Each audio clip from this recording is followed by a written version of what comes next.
हाय, आपके साथ मैं हूँ Surabhi Sharma. India TV YouTube channel subscribe करिए, बेल आइकन दबाएं।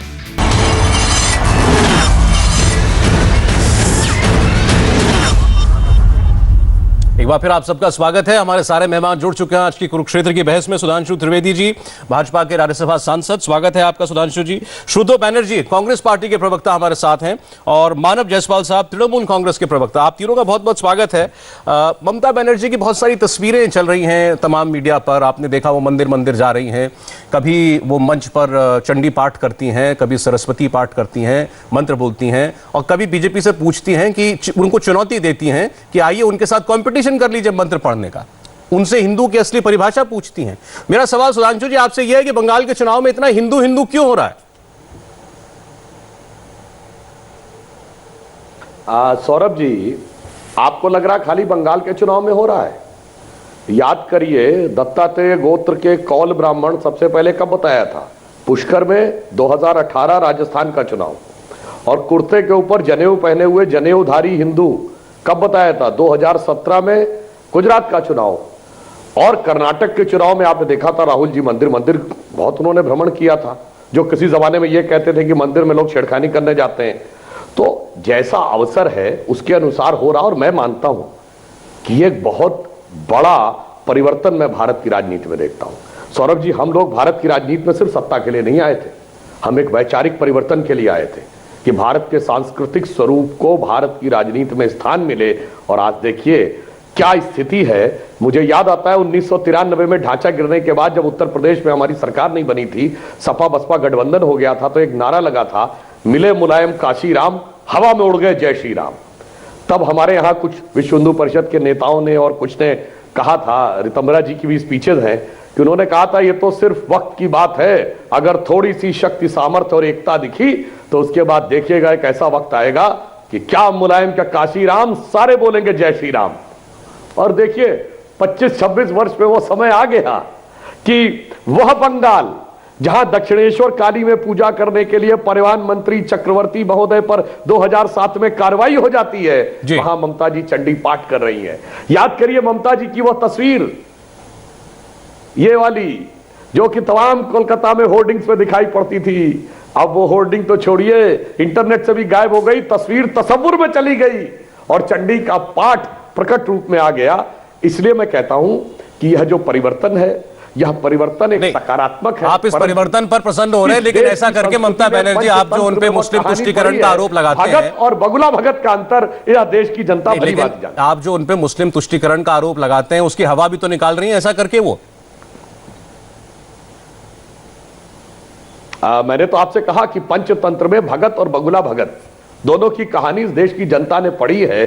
तो जिसे कहते हैं कि मौसमी भक्त जी और नैसर्गिक भक्त, स्थायी भक्त और चुनावी भक्त, दोनों में जो अंतर है वो नीरक्षीर विवेक करने की क्षमता, चलिए ठीक है, देश की जनता में है। बंगाल की जनता तो और भी मतलब बहुत ही प्रबुद्ध मानी जाती है। तो उसे जरा एक बार जायसवाल साहब के पास जाना चाहते हैं, तृणमूल कांग्रेस के प्रवक्ता हैं। जायसवाल साहब, आपने सुना अभी सुधांशु जी ने आपके सामने आप प्रोग्राम में कहा, इससे पहले आज दिन भर यही बातें हुई हैं।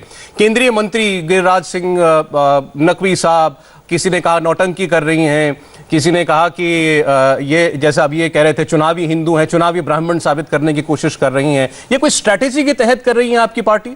खैर सभी को मैं आपको रोक रहा हूँ। सभी को मेरा नमस्कार, जितने भी हमारे पैनलिस्ट हैं सभी को मेरा नमन जी। सुधांशु जी का तो मैं भी एक तरह से छोटा मोटा फैन ही हूँ, समझ लीजिए। बहरहाल जो वो बोल रहे थे कुछ देर पहले भी मैं उनके साथी था, तो मुझे वो सेम बात ही वो बोल रहे थे। लेकिन जो इम्पोर्टेंट बात यह है कि मुझे अभी याद आया कि 2014 में जब मोदी जी इलेक्शन लड़ रहे थे तो उनके कुछ बोडा और मुस्लिम फ्रेंड्स थे जहां मोदी जी घूमते थे उनके साथ। फिर 2018 में शायद मध्य प्रदेश का एक इलेक्शन था जहां इंदौर में वो फिर कुछ मुसलमानों के साथ माने बोरा मुस्लिम जो कम्युनिटी है उनके साथ वो घूमते थे और वो फोटोग्राफ लेते थे। तो क्या हमने उनको बोल दिया कि वो तुष्टिकरण कर रहे हैं? जी नहीं, वो एक प्रधानमंत्री है जहां मेरा यह मानना है कि उनको हर समुदाय हर जात को एक साथ लेके चलना है। वो देश के प्रधानमंत्री है, ना कि बीजेपी के प्रवक्ता। दूसरी बात, जहां ममता बनर्जी है जो दीदी है हमारी, जो एक माँ का स्वरूप है, उनके लिए चंडी पाठ करना अगर आपके लिए दुखमय है कि सुखमय है वो आप डिसाइड कर लीजिए। लेकिन मेरे लिए वो एक सिंबॉलिक सुखमय का विषय है। वो एक ब्राह्मण महिला है जिसके लिए मुझे बोलने की अनुमति मेरी पार्टी शायद ना भी दे, लेकिन मैं गर्व फील करता हूं कि वो हमारी नेत्री है। और जिस तरीके से उन्होंने बंगाल का उन्नयन किया है, आप उन्नयन की बात नहीं करते सर जी, आप धर्म और जात पात की बात करते हैं, हम उन्नयन की बात करते हैं सर। मैं नंदीग्राम की बात करता हूं सर। नंदीग्राम में सुपर स्पेशलिटी हॉस्पिटल आया, नंदीग्राम में स्वर्णमयी एक कॉलेज आया, नंदीग्राम में कुछ दिन पहले हल्दिया से नंदीग्राम को जोड़ने के लिए कुछ एक ब्रिजेस की उद्घाटन की बात हुई। और सर एक छोटी सी बात है, काकद्वीप में बहुत सारे ऐसे द्वीप हैं हमारे बंगाल में जो नदियों से जुड़े हुए हैं और नदियों से बिछड़े भी हुए हैं, उनके बीच में बहुत सारे जगहों में ब्रिजेस बने हैं सर। लोगों का आना जाना, लोगों के बीच में घूमना, ये बहुत सामान्य। चलिए, आपने कम से कम काम की बात तो की कि आपकी सरकार ने, ममता जी ने काम क्या किया है, नंदीग्राम के लिए क्या काम किया। मैं आपको पूरा मौका दूंगा, इस पर आप विस्तार से बताइएगा, लेकिन अभी जो आरोप लगा उस पर मैं जरा थोड़ी देर रहना चाहता हूं। आपको मैं ये बात बोलने का पूरा मौका दूंगा। बिल्कुल बिल्कुल, लेकिन आपने जो दो बातें कही, नहीं ठीक है, आपने जो दो बातें कही उस पर रिएक्शन आया है, उस पर रिएक्शन आया। एक तो अगर आप नरेंद्र मोदी को बोहरा मुस्लिमों के उस सम्मेलनों में वो जाते हैं, अगर आप नरेंद्र मोदी के ऊपर मुस्लिम तुष्टीकरण का आरोप लगा रहे हैं, तो मुझे लगता है हिंदुस्तान के आप पहले नेता होंगे या प्रवक्ता होंगे जो ये बात कहेगा। दूसरा, आपने कहा ममता जी, एक मिनट एक बात सुनिए फिर आप बोलिए। मैं ये आरोप नहीं लगा रहा, वो हमारे प्रधानमंत्री हैं और सारे जात पात धर्म के साथ उनका सेम सम्मान है। चलिए, अच्छी बात है। अब आपने कहा कि ममता बनर्जी सभी धर्मों का सम्मान करती हैं, सभी धर्मों की इज्जत करती हैं। शुभेंदु जायसवाल साहब, आरोप सुनिए ना, आरोप सुनिए।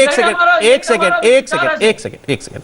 शुभेंदु अधिकारी ने आज जब ये बात उनसे कही गई कि ममता बनर्जी ऐसा मंदिर जा रही है, तो उन्होंने पहले तो कहा कि ये नौटंकी है। उन्होंने ये शब्द इस्तेमाल किया, मेरा शब्द नहीं है, शुभेंदु अधिकारी का शब्द है। और फिर उन्होंने ये पूछा कि क्या, सुनिए, उन्होंने पूछा क्या ममता बनर्जी, आप मेरा सवाल नहीं सुन रहे, उन्होंने पूछा क्या ममता बनर्जी आज से पहले कभी मंदिर जाती थी, कभी देखा? 2019 का चुनाव हुआ, उसमें क्या गई? उन्होंने कहा जब से बीजेपी ताकतवर हुई है तब से ममता बनर्जी को यह मंदिर भ्रमण, टेंपल रन करना पड़ रहा है। सर नंदीग्राम का एक इतिहास है सर, और नंदीग्राम में गली गली में कहीं कहीं मंदिरें हैं सर। और अगर उनके जो अनुयायी हैं, अगर दीदी को मंदिरों में ले जाना चाहते हैं, वो क्या ना करेगी? वो तो चाहती है। जितने भी उनके परिवार वाले हैं, जो बंगाल उनका परिवार है, 10 करोड़ लोग उनके परिवार हैं। अगर मैं परिवार वाले, यही तो सर बड़ी खासियत है सर, कि कोई भी उनको हाथ पकड़ के ले आ सकता है मंदिर सर। आप बताइए हिंदुस्तान में कौन सी ऐसी महिला नेत्री है जिनको आप हाथ पकड़ के ले जा सकते हैं ऐसे सर मंदिरों में? तो यह प्रॉब्लम क्या है सर? वो तो उनका प्रांत है सर। अब वहां से वो लड़ रही है, इलेक्शन लड़ रही है। पहले तो बीजेपी का प्रॉब्लम था कि वो भवानीपुर से लड़ेंगी, कि वो सुरक्षित सीट है, वो नंदीग्राम से नहीं लड़ेंगी। फिर नंदीग्राम से लड़ी तो भाई नंदीग्राम। चलिए, अच्छा ठीक है, आपने जवाब दिया। इस पर जो कहना होगा वो कहेंगे। एक बार मैं अब जरा शुद्धो बनर्जी साहब हमारे साथ हैं, कांग्रेस पार्टी के प्रवक्ता। बनर्जी साहब, आपकी पार्टी भी इस विवाद में कूद गई। अधीर रंजन चौधरी, उन्होंने ये कहा कि ममता बनर्जी का मंदिर जाना ये प्रधानमंत्री मोदी की जीत है। मोदी के बंगाल में आने से ममता बनर्जी को ऐसा करना पड़ा, ये तो मोदी की जीत है, ये उनका बयान है। जब तक वो बयान नहीं सुनूंगा इस पर कोई टिप्पणी नहीं दे सकता। मैं आपको सुनवा दूंगा, मैं टिप्पणी देता हूं। हाँ, मैं आपको सुनवा दूंगा। जहां तक अभी सुधांशु अभी सुनाएंगे ना, बाद में सुनाएंगे। मैं कोशिश कर रहा हूं कि मैं वो बाइट निकल जाए, मैं आपको सुनवा देता हूं थोड़ी देर में। आप ठीक है। तो मेरे जहां तक देखिए, सर्वधर्म स्वभाव का यह देश है। कोई भी जब चुनाव में खड़े होते हैं, मंदिर, मस्जिद, चर्च, जहां भी वो जाते हैं, जनता जाते हैं, वहां जाके आशीर्वाद लेके काम शुरू करते हैं। हाँ, एक खास एक पार्टी है जिनको 84 में सिर्फ 2 सीटें प्राप्त हुई थी।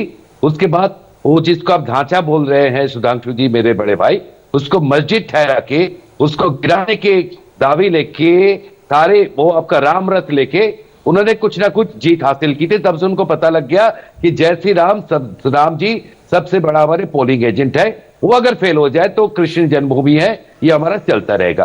तो आरएसएस के घटिया दृष्टिकोण है, ये सबको जानते हैं। लेकिन सुधांशु जी की जो आज मैंने बात सुना, उससे मुझे लगा कि राष्ट्रीय परिप्रेक्ष्य में जब हताशा की गहराई में कोई चला जाता है तो उसके अंदर एक बड़ा प्रफुल्लता दर्शन ये होता है, क्योंकि वो काल्पनिक दृश्य देखते हैं। जो उन्होंने जिन चुनाव के उन्होंने मिसाल दिया, जैसे राजस्थान हो, कर्नाटका हो, और आपके गुजरात में तो मतलब मोदी जी हारते हारते जीत गए, मध्य प्रदेश हो, छत्तीसगढ़ हो, झारखंड हो, हरियाणा हो, महाराष्ट्र तक, वो अब दिल्ली को मैं कैसे भूल सकता सुधांशु जी के रहते हुए। हर जगह मोदी जी को जीत हासिल क्यों नहीं होती है? क्यों बाद में एमएलए को मतलब चुरा के, एमएलए खरीद के सत्ता लेना पड़ता है? ये इसको जरा गौर करें। बात यह है, जब मोदी जी के पास एक प्रधानमंत्री है भाई, इंदिरा जी प्रधानमंत्री थे, राजीव जी प्रधानमंत्री थे, वो तो हर किसी मुख्यमंत्री के खिलाफ जब बोलेंगे इतना कड़वी शब्द कभी इस्तेमाल करते ही नहीं है। अच्छा, बोलते मैंने ये किया है। मोदी जी काम के बात तो करे, मोदी जी काम के बाद छोड़। यहाँ तक शुभेंदु अधिकारी पर टिप्पणी करना चाहता हूं। शुभेंदु अधिकारी अपने आप को नंदीग्राम की लड़ाई के मसीहा बोलते हैं, और नंदीग्राम की लड़ाई है जमीन पर नागरिकों का अधिकार की अब लड़ाई। एक मिनट सर, बैनर्जी साहब जमीन पर आप मुझे मौका दें, अगर आप मुझे मौका दें, क्योंकि मैं आप जब कह रहे थे दरअसल मैं वो तलाश ही कर रहा था, मुझे वो बयान अधीर रंजन साहब का मिल जाए। मेरे पास वैसे तो फोन पर वीडियो भी है, वो आप नहीं देख पाएंगे, मैं आपको ऑडियो सुना रहा हूं, आपको सुना रहा हूं, आप जरा सुन लीजिएगा उनकी बात जी। बिल्कुल बिल्कुल। भी कह रही है मैं ब्राह्मण हूँ, मैं हिंदू धर्म, मुझे मत समझाओ। बस मोदी जी कम से कम बंगाल जाने के बाद ममता जी हिंदू करना पड़े, ये मोदी जी की हो सकती, मोदी जी की बड़ा कामयाब हो सकती है। अभी ममता बनर्जी भी चंडी पाठ करने लगे, ममता बनर्जी मोदी से ज्यादा पूजा करने लगे, तो मोदी जी के ये समझ के चलना पड़ेगा कि मोदी जी आप अकेले नहीं है। ममता जी कहते हैं हम किसी से कम भी नहीं है।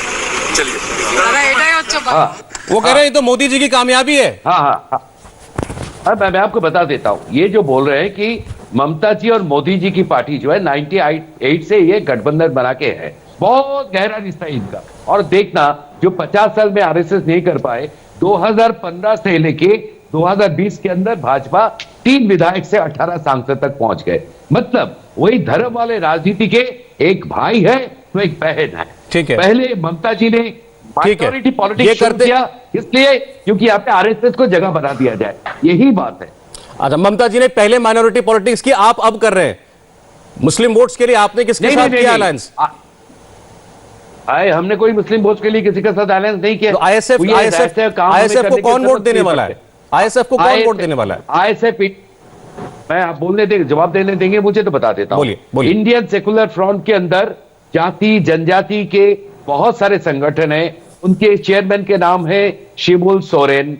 उनका डेफिनेटली उनके जो प्रवक्ता है अब्बास सिद्दीकी है, लेकिन उनके अंदर जाति उपजाति और अलग अलग, ठीक है, आपने बोला ये हिंदू वोट के कंपटीशन में ममता जी ये सब कर रही हैं, वो पहले मुस्लिम तुष्टिकरण करती थी और अब उनको ये करना पड़ रहा है। ठीक है, और अभी हमने देखा जायसवाल साहब के आरोप भी आ गए। एक बार सुधांशु जी जवाब दे दें आप दोनों की बात का, फिर अगले राउंड में आता हूं। बिल्कुल। देखिए, मैं एक सिंपल सी बात कहता हूं कि जो लोग सांप्रदायिकता की बात कर रहे हैं, तो कांग्रेस पार्टी पश्चिम बंगाल में फुरफुरा शरीफ के गद्दी नशीं के सामने सजदे में है, सांप्रदायिकता नहीं है। असम में बदरुद्दीन अजमल की पार्टी AIUDF के साथ है, जिसके बारे में धारणा यह है कि वह बांग्लादेशी मुस्लिमों की पार्टी है।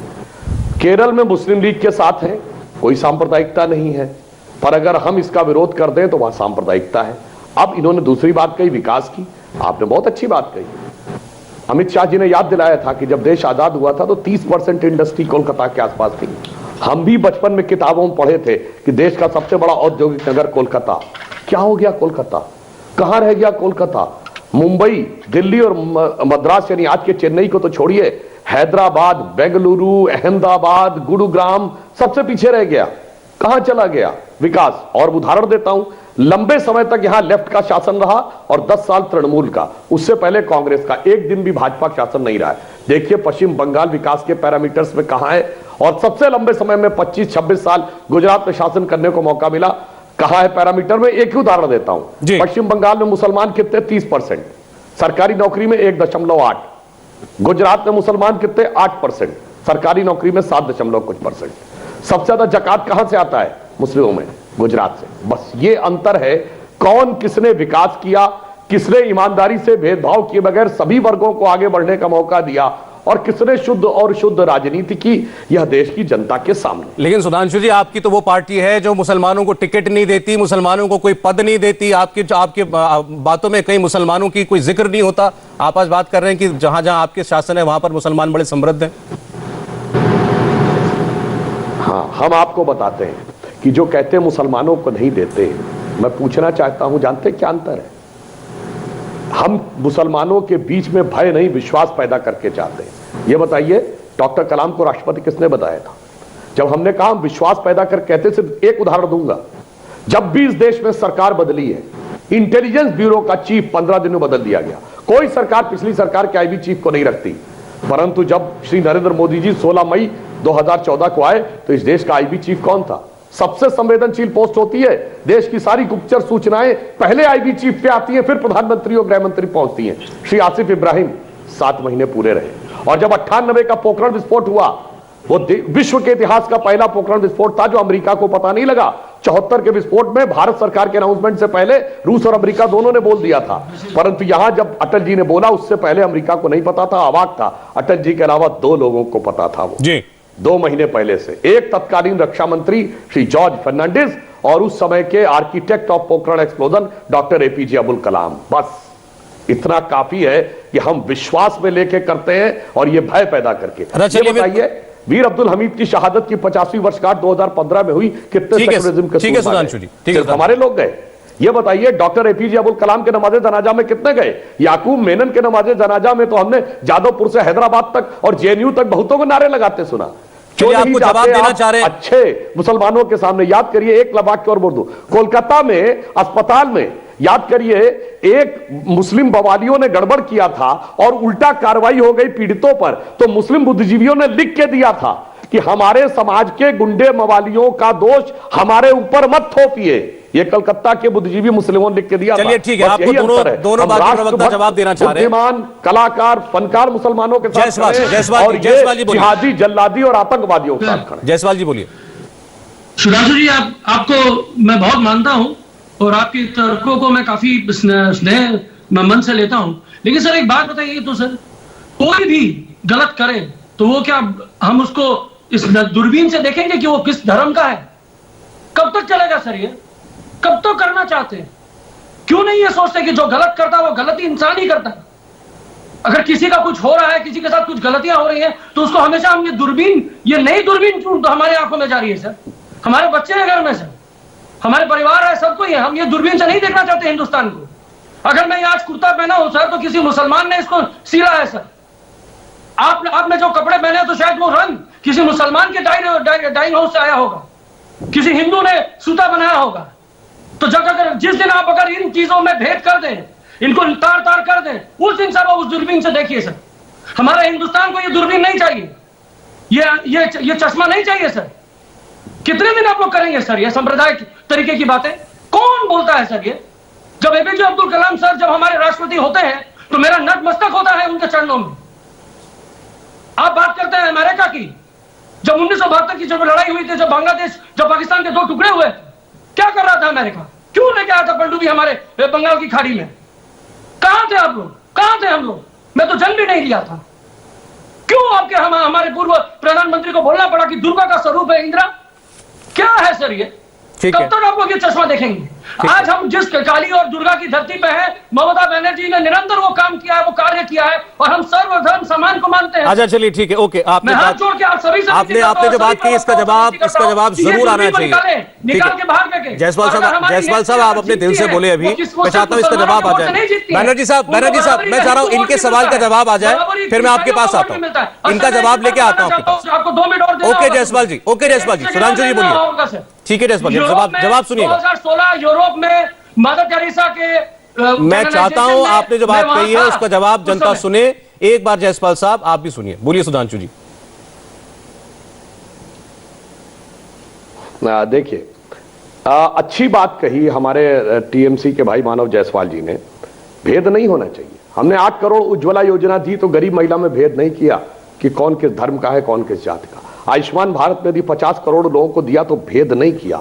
कोरोना काल में 80 करोड़ लोगों को मुफ्त का अनाज दिया तो हमने भेद नहीं किया। हम किसी में भेद नहीं करते। भेद मानव जी तब होता है जब कर्नाटक में कहा जाता हम 5% मुसलमानों को आरक्षण देंगे और संख्यकों को भी नहीं, और तब जब उच्च न्यायालय उसको काट देता है तो फिर आंध्र में कहा जाता है कि हम 5% मुसलमानों को आरक्षण देंगे। फिर देश का प्रधानमंत्री कहता है मुस्लिम should have first right over the national resources of India.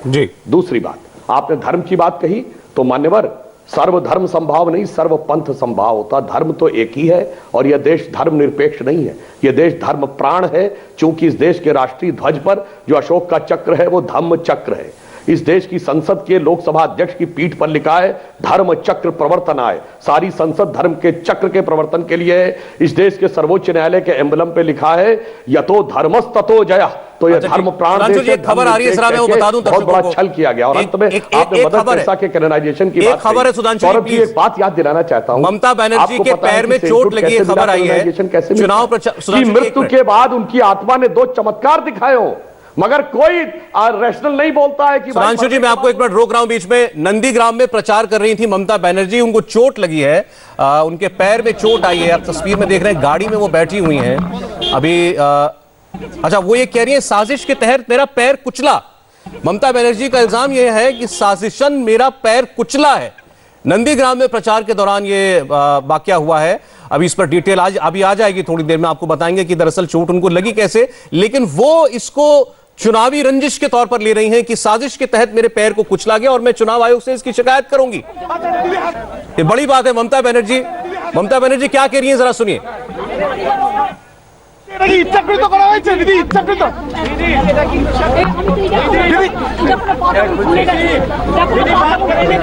দিদি এটা কি ইচ্ছাকৃত করা হয়েছে দিদি, ইচ্ছাকৃত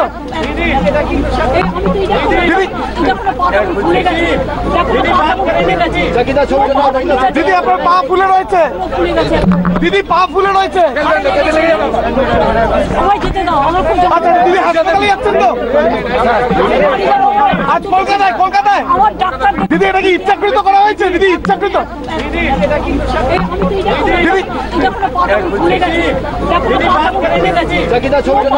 দিদি আপনার পা ফুলে রয়েছে, দিদি পা ফুলে রয়েছে।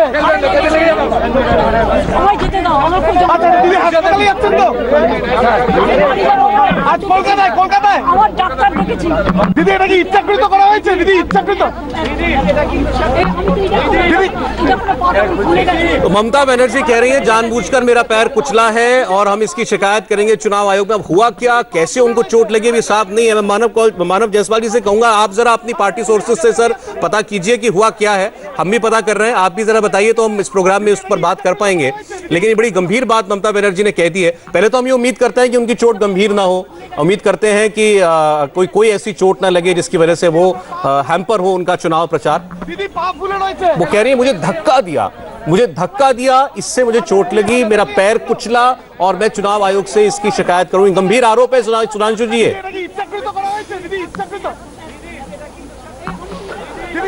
देखिए आपके ही चैनल पर बैठे हुए मुझे यह समाचार प्राप्त हुआ, तो इसका कोई डिटेल या कोई विस्तृत विवरण मेरे पास नहीं, परंतु मैं इतना जरूर कहना चाहूंगा कि यदि उन्हें चोट लगी है तो मैं पूरी संवेदनशीलता के साथ उनके प्रति संवेदना व्यक्त करता हूं और आशा करता हूं कि उनकी चोट गंभीर ना हो और वो शीघ्रातिशीघ्र स्वस्थ होकर पूरी गति के साथ पुनः चुनाव मैदान में आए, क्योंकि हम चाहते हैं कि स्वस्थ और सक्रिय ममता बनर्जी जी को हम चुनाव अभियान में, चुनाव के समर में परास्त करें।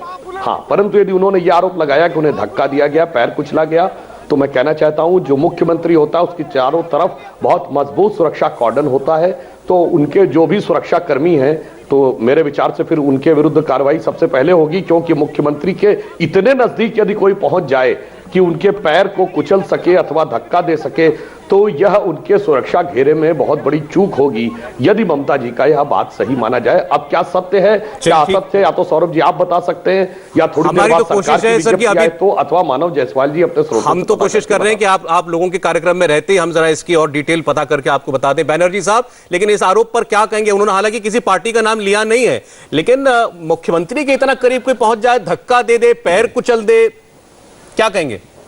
देखिए अभी ऐसे कोई तो हम टिप्पणी नहीं कर सकते, बट डेफिनेटली हम डेली शुभकामनाएं देते हैं जो गेट वेल सून दीदी।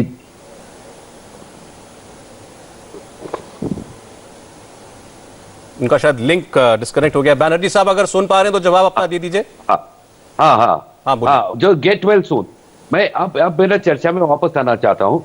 अभी सुधांशु जी से बात करते करते, अच्छा आप मुझे अगर 1 मिनट दें, क्योंकि ये अभी की डेवलपमेंट है, मैं जरा इस पर इनका भी एक रिएक्शन ले लूं। आप इस पर और कुछ कहना चाहते हैं तो कहिए, मैं विषय पर आऊंगा दोबारा चर्चा पर जो बात कर रहे थे। ठीक है, तो मैं एक बार जरा मानव जी का इस पर रिएक्शन ले लूं। मानव जी क्या कहेंगे? वो तो कैमरे पर कह रही है मुझे धक्का दिया, साजिश के तहत मेरा पैर कुचला। सर जहां तक मैंने उनका सुना है आपके कैमरे में, आपकी के न्यूज के थ्रू, मैंने ऑलरेडी मैसेज टू नो कि उनका क्या अभी लेटेस्ट न्यूज क्या है उसके बारे में, लेकिन उन्होंने बोला कि मेरे पैर फूल गए हैं, मेरे पैर में चोट लगी है, और उन्होंने किसी को अलेज नहीं किया जब तक मैं आपके न्यूज चैनल वो बंगला में वो बोल रही थी, ठीक है। लेकिन फिर भी हमने ऑलरेडी मैसेज कर दिया हमारे सेल को पता करने के लिए कि क्या है, और मैं आपको जल्द से जल्द पूरा का पूरा उसका विवरण दूंगा। लेकिन मैं ये काफी दुखद है मेरे लिए, मैं भी चिंतन में हूँ कि उनके पैर में चोट लगा है, और अगर लगा है तो डेफिनेटली वो पीड़ित है, उनके चेहरे से लग रहा है कि वो पेन काफी ज्यादा है। जी हाँ, मैं माँ काली से उम्मीद करूंगा कि उनका पैर जल्द से जल्द ठीक हो। वैसे आप अभी आप भी कह रहे थे कि नंदीग्राम में उनको हाथ पकड़ के भी कोई ले जाता है, अगर किसी मंदिर में ले जाना है तो मतलब वो बहुत एक्सेसिबल है, लोग उन तक पहुंच जाते हैं। मानव जी, क्वाड्रन के अंदर चलिए, हाँ, आप सिक्योरिटी के बीच में चलिए, लेकिन वो क्या है ना, वो बहुत भावुक है, बहुत ही इमोशनल है, वो चली जाती है सबके सामने, सबसे मिल लेती है, सबसे देखिए कोरोना काल में भी बहुत अद्भुत तरीके से जाके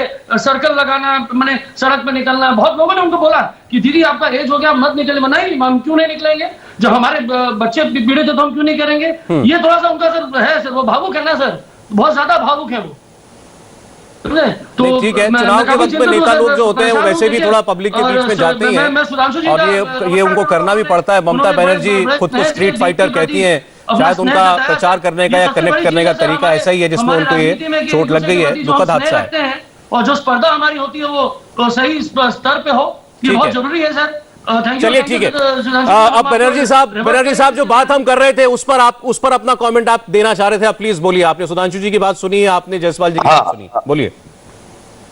सुधांशु जी से बात सुन के मुझे बहुत पुरानी याद आता है। बिल्कुल सबसे बड़ी बात है उनकी जो भाषा है, वो भाषा डेफिनेटली आज की बीजेपी में ज्यादातर प्रवक्ता उस टाइप के भाषा यूज करते नहीं है, और बार बार वो उस जमाने में जा रहे हैं जब आडवाणी जी, अटल जी के राजनीति के एक चर्चा बीजेपी का सबसे बड़ा प्रतीक हुआ करता था।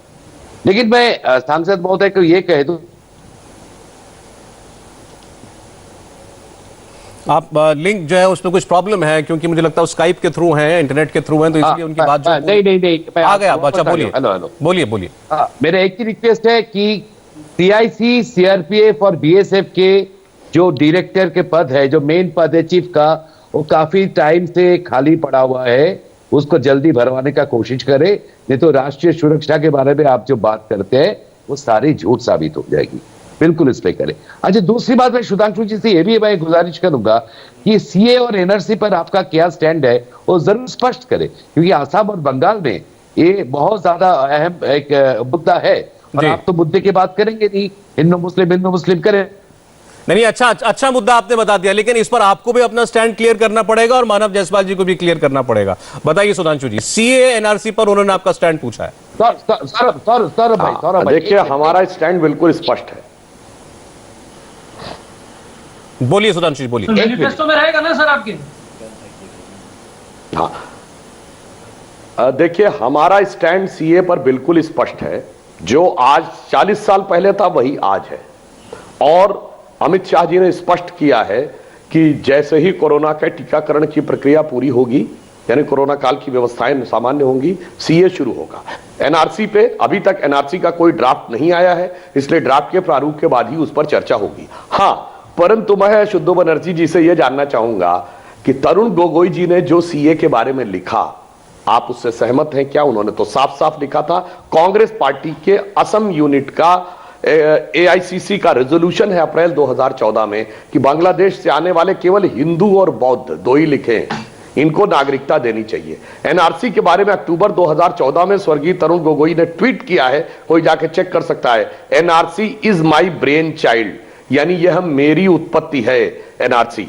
और 2003 में गृह मंत्रालय की वह समिति जिसकी अध्यक्षता कौन कर रहे थे? स्वर्गीय प्रणब मुखर्जी, जिसमें आपके तमाम कपिल सिब्बल जी से लेके हंसराज भारद्वाज जी से लेके अपने छोटे लोहिया जनेश्वर मिश्रा जी से लेके लालू प्रसाद यादव जी तक मेंबर थे। उसमें जानते हैं क्या लिखा है उस कमेटी ने? कि इस कैटेगरी में अल्पसंख्यकों को, यानी पाकिस्तान बांग्लादेश के, उनको नागरिकता देनी है। और लिखा है बिंदु क्रमांक 11 या 12 पर कि इस कैटेगरी में बहुसंख्यकों को नहीं देनी है। तो हमारा स्टैंड तो वही है, आपका स्टैंड क्या होगा? आपका मैं पूछता हूं, अभी सीए पर तो आपने साफ कह दिया कि जब कोरोना की व्यवस्थाएं हो जाएंगी, सुरक्षित होगा माहौल, तो हम इस पर काम आगे करेंगे। एनआरसी पर आप एनआरसी पर भी आश्वासन दे रहे हैं कि असम और बंगाल समेत पूरे देश में एनआरसी भी होगा? देखिए, एनआरसी के संदर्भ में बिल्कुल यह कहा गया कि एनआरसी होगा, परंतु एनआरसी का जब ड्राफ्ट आएगा तब उसके बाद कोई भी व्यक्ति उस पर अपना विचार व्यक्त कर सकता है, ठीक है, कि वो उसको कुछ सही लग रहा अथवा गलत लग रहा है। तो इसलिए हम कह रहे हैं एनआरसी चूंकि अभी आया नहीं है तो उसके ऊपर कोई टिप्पणी नहीं। सीए आ चुका है, सीए होगा, समयावधि के लिए गृह मंत्री जी बोल चुके हैं। अब इस पर मानव जायसवाल साहब के बाद सीए और एनआरसी दोनों बड़े टची सब्जेक्ट्स हैं, ये दोनों राज्यों के लिए, असम के लिए भी और बंगाल के लिए भी। बोलिए आपका स्टैंड क्या है? सर इन्होंने तो बोल दिया कि सर ब्रेन चाइल्ड किसका है, तो कांग्रेस का है, ठीक है। दूसरी बात सर मैं पूछना चाहता हूँ, तो कुछ दिन पहले प्रधानमंत्री जी जब दिल्ली दौरे पे थे तो एनआरसी की चर्चा कहीं हुई नहीं, डिटेंशन कैंप कहीं बना ही नहीं। देखिए अभी सवाल आपसे है, आप अपनी पार्टी का स्टैंड बताइए। सुन लीजिए सर, अपनी पार्टी का स्टैंड आप बोलिए, पहले अपनी पार्टी का स्टैंड सर। मेरे को बोलने दीजिए सर, उसको बोल के तो याद करके तो याद करूंगा ना सर। अच्छा, अरे थोड़ा बहुत तो हमको भी इतिहास याद करना होगा सर। 2-3 साल पुराना, 2 साल पुराना इतिहास है सर। बोलिए बोलिए। दूसरी बात जहां तक है सर, हमारा पार्टी का जो स्टैंड है, पहले तो इनको अपने पूरे सीए में जो इनके जो गाइडलाइंस है उसको पहले तैयार करें। एनआरसी के क्या गाइडलाइंस है ये तैयार कर ले, उसके बाद हमारी पार्टी की टिप्पणी आ जाएगी। सर हमारे काफी सीनियर नेता है, हमारे काफी एनालिस्ट हैं, काफी अच्छे अच्छे लोग हैं, हमारे बुद्धिजीवी लोग हैं बंगाल में, और बंगाल हमेशा बुद्धिजीवी लोगों का ही शासन रहा है सर यहाँ पे। और सबसे बड़ी बात सर यहाँ पे है कि बंगाल आज सोचता है, हिंदुस्तान 10 साल बाद सोचता है। बड़ा एक लाइन का जवाब है, वो अपनी सभाओं में कहती है कि सीएए किसी भी हाल में लागू नहीं होगा। हर एक चीज को माइन्यूटली देखा जाएगा। मानव जायसवाल जी, ये तो ममता बनर्जी का स्टेटेड, ये तो उनका पब्लिक स्टेटमेंट है कि किसी कीमत पर भी सीए लागू नहीं होगा। जो बंगाल में रहता है हर व्यक्ति नागरिक है बंगाल का, ये तो वो कह चुकी है सर। वो तो ठीक ही बोल रही है, क्योंकि आप क्यों नहीं बोल रहे? या आप प्रवक्ता के तौर पर आप बोलिए साफ साफ ना, क्या बोले सर? सीए आप बोलिए कि हमारी पार्टी का स्टैंड है कि सीए लागू नहीं होने देंगे, जो आपकी पार्टी के नेता कहती है। सर जब आपने इतने कॉन्फिडेंटली इतने नेशनल चैनल में बोल दिया कि हमारी नेत्री का क्या स्टैंड है, तो उसके ऊपर सर आपको मेरे जुबान से चाहिए सर। क्योंकि प्रवक्ता आप है, मैं नहीं हूं ना। अपनी पार्टी को तो आप रिप्रेजेंट कर रहे हैं, टीएमसी को तो आप रिप्रेजेंट कर रहे हैं, मैं तो एक फैक्ट रख रहा हूं। टीएमसी की तो बात आप करेंगे ना सर। मैं रिप्रेजेंट आपके चैनल पे कर रहा हूं, और आपके चैनल से ही, जिसको मैं मानता हूं कि भाई सही चैनल है, स्वच्छ चैनल है, आप झूठ तो बोलेंगे नहीं सर। जब आपने बोला कि हमारे नेत्री का क्या स्टैंड है, और हम खाली एक ही चीज बोल रहे हैं जो हमारे को पता है कि भैया सीए का पहले ये प्रावधान बना दे, एनआरसी को प्रावधान बना दे, फिर हम डिसीजन लेंगे सर। लेकिन एक उसमें कंफ्यूजन है। ममता बनर्जी सभाओं में ये कहती हैं कि जो बंगाल में रहता है बंगाल का नागरिक है, तो नागरिकता देने का सवाल ही किसको है? ना हिंदुओं को ना मुसलमान को, सब नागरिक बताती हैं। लेकिन 2005 का उनका वो वीडियो है, एक सेकंड 2005 में देश की लोकसभा के अंदर ऐसे कागज उछालते हुए ममता बनर्जी ने इस बात पर नाराजगी जताई थी कि ये जो घुसपैठिए आए बांग्लादेश से, उन पर चर्चा और कार्रवाई क्यों नहीं होती है। आज ममता जी कहती है जो बंगाल में रहता है सारे नागरिक है, कोई घुसपैठिया नहीं है। ये 15 साल में इतना बड़ा परिवर्तन कैसे हो गया? सर एक बात बताइए सर, घुसपैठिए हमारे बॉर्डर से आते हैं, बॉर्डर बीएसएफ और सीआईएसएफ के अंदर है। मैं तो ठीक है, आप मुझे मालूम है इस पर आप कहेंगे वो केंद्र के अंदर आते हैं। मैं तो आपकी बात पहले कह रहा हूं, आप कह रहे हो जिम्मेदारी केंद्र की है। मान ली मैंने आपकी बात। ममता बनर्जी देश की सुरक्षा के साथ है। ममता बनर्जी पहले कहती थी कि बंगाल में घुसपैठिए हैं, आज वो कहती है एक भी घुसपैठिया नहीं है। मैं तो इस पर क्लैरिफिकेशन मांग रहा हूं आपसे। 15 साल पहले कहती थी घुसपैठिए हैं, आज कहती है कोई नहीं है। ऐसा क्यों? क्या कहा सर उन्होंने? कहा सर कहा उन्होंने कि घुसपैठिए नहीं है सर? कहा? वो कह रही है सबको, जो बंगाल में रहता है हर व्यक्ति नागरिक है। सर सुनिए, वो तो कह रही है जो बंगाल में रहता है हर व्यक्ति नागरिक है। की बात है। हाँ जी सर, उनका स्टेटमेंट है जो बंगाल में रहता है वो नागरिक है, तो वो घुसपैठिया कैसे हो गया? अरे सर जो घुसपैठिए हैं, जिनके पास नागरिकता का प्रमाण नहीं हो, नागरिक कैसे होंगे सर?